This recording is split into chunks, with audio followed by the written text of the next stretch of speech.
चार जनवरी 2025 से लेकर 24 जनवरी 2025 तक बुध देव करेंगे धनु राशि में गोचर। और अगर आप है पाइसेस असेंडेंट के, मीन लगन के, तो ये आपके लिए बहुत शुभ समाचार है, क्योंकि ये गोचर बुध देव का आपके लिए बहुत शुभ रहने वाला है। दोस्तों नमस्कार, मैं हूं डॉक्टर विवेक चोपड़ा और आज हम चर्चा करने जा रहे हैं मीन लगन वाले व्यक्तियों के लिए बुध देव का ये गोचर कैसे हेल्पफुल हो सकता है और वो उसका और अधिक फायदा कैसे उठा सकते हैं। तो सबसे पहले तो हम ये समझते हैं कि बुध देव इस कुंडली के अंदर जो हैं वो चौथे और सातवें भाव के स्वयं स्वामी हैं, और उसके बाद वो कुंडली के 10वें भाव में गोचर कर रहे हैं। कितना खूबसूरत कॉम्बिनेशन है, चौथा, सातवां और 10वें घर का आपस में कॉम्बिनेशन बन रहा है। 3 केंद्र इस समय बुध स्वयं संभाल रहे हैं। बहुत अच्छा समय है दोस्तों। सबसे पहला, आपको अपने कार्य क्षेत्र में सफलता मिलती हुई दिखाई दे रही है। आप कोई नया काम शुरू करने की सोच रहे हैं, पार्टनरशिप में करने की सोच रहे हैं, किसी के साथ अलायंस में, किसी के साथ आप इसमें कोलैबोरेशन में करने की सोच रहे हैं, बहुत अच्छा समय है आपके लिए। दूसरा एक अच्छा पॉइंट कि अगर कोई भी आपका सरकारी या अर्ध सरकारी विभाग में काम रुका हुआ है तो आप भरसक प्रयास करके इस समय वो भी अपना आप सफलतापूर्वक पूरा होता हुआ देखेंगे। तीसरा, अगर आप अपना कोई नया व्यापार शुरू कर रहे हैं या नई नौकरी शुरू करना चाह रहे हैं, बहुत अच्छा समय है ये।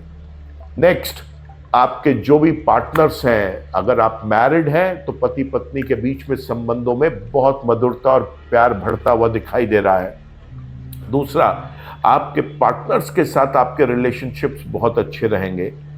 तीसरा, आपको दैनिक रोजगार में यहां पर लाभ मिलता हुआ दिखाई दे रहा है। माता जी के साथ आपके संबंधों में मधुरता आती हुई दिखाई दे रही है, और अगर आप उनके स्वास्थ्य को लेकर किसी भी प्रकार से चिंतित थे तो आप देखेंगे कि आपको चिंता मुक्त होने का भी समय आ गया है। समाज में आपके प्रतिष्ठा और समाज के प्रतिष्ठित व्यक्तियों के साथ आपके संबंधों में मधुरता आएगी। आप कोई चल अचल संपत्ति लेना चाह रहे हैं, कोई वाहन लेना चाह रहे हैं, कोई सोना खरीदना चाह रहे हैं, कोई और कीमती आप जेवर खरीदना चाह रहे हैं, तो ये बहुत शुभ समय है उस कार्य के लिए भी। कुल मिलाकर मीन लगन के व्यक्तियों के लिए यह समय बहुत शुभ रहेगा। अब बात करते हैं कि इस शुभता को हम और कैसे बढ़ा सकते हैं। तो अगर आपकी जन्म कुंडली में भी बुध ग्रह कुंडली में आपके शुभ हैं, तो ये समय आपके लिए पन्ना रत्न धारण करने का बहुत अच्छा है। दूसरा, आपको रोज सुबह उठकर सूर्य को जल देना है, और जल देने के उपरांत आपको भीगे हुए साबुत हरे मूंग की दाल आपको पक्षियों को खाने के लिए डालनी है। एक बर्तन में पानी लेके अपना चेहरा देखें, और फिर वो पानी जो है उस बर्तन का, वो भी आप पक्षियों को पीने के लिए उनके बर्तन में डाल दीजिए। दुर्गा जी की आप यहाँ पर पूजा अर्चना करें, दुर्गा जी के मंत्रों के जप करें, ऐसा करना भी बहुत शुभ रहेगा। हर बुधवार को और हर बृहस्पतिवार को आपको गाय को हरा चारा खिलाना बहुत अच्छा रहेगा।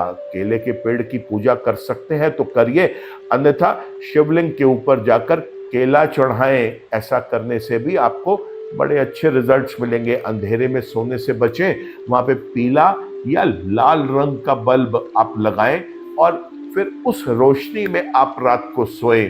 इससे भी आपको बहुत अच्छे रिजल्ट्स मिलेंगे। कुल मिलाकर मीन लगन वाले व्यक्तियों के लिए जितना भी वो बटोर सकते हैं और जो अच्छे कर्म करके वो आगे आने वाले समय के लिए अपनी एक बेस तैयार कर सकते हैं, उनको वो करना चाहिए। ईश्वर आप सबका भला करे दोस्तों। नमस्कार।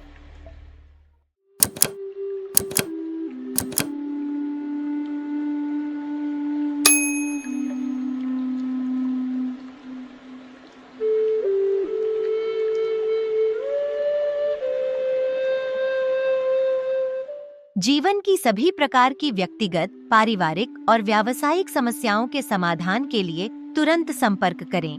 डॉक्टर विवेक चोपड़ा, PhD, गोल्ड मेडलिस्ट, विश्व विख्यात ज्योतिषाचार्य एवं वास्तु एक्सपर्ट।